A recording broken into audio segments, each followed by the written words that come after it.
આપણી સાથે અત્યારે યજ્ઞેશ પટેલ જોડાયેલા છે। યજ્ઞેશજી, આજે ખાસ ક્યાં તમારી નજર પડતી દેખાઈ રહી છે ઓપ્શન રણનીતિ માટે? આજની જે પસંદગી છે સ્ટોક સ્પેસિફિક રહેશે। સન ફાર્માનું એક કાઉન્ટર છે, શોર્ટ સાઇડ ઓપન ઇન્ટરેસ્ટ આજના સેશનમાં જોવા મળી રહ્યો છે, પરંતુ લાસ્ટ 1 વીકથી જોઈએ છે તો લગભગ 17% open interest short side build જોવા મળી રહ્યો છે।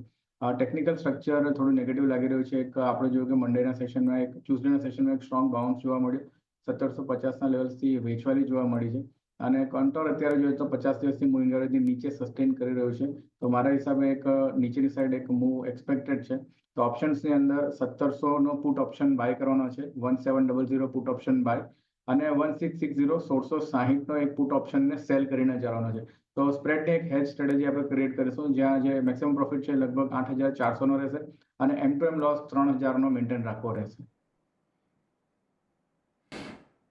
એટલે જો ખાસ કરીને અહીંયાથી સન ફાર્માની ઉપર એક મત બનતો દેખાઈ રહ્યો છે, એટલે એના પર એક નજર રાખજો। 1700નો પુટ તમારે એક લોટ બાય કરવાનો છે, સામે 1660નો પુટ એક લોટ સેલ કરવાનો છે અને ખાસ કરીને તમને અહીંયા 8400 સુધીના મેક્સિમમ પ્રોફિટ જોવા મળી શકે છે, એટલે એના પર એક ફોકસ ખાસ કરીને અહીંયાથી રાખતા રહીશું।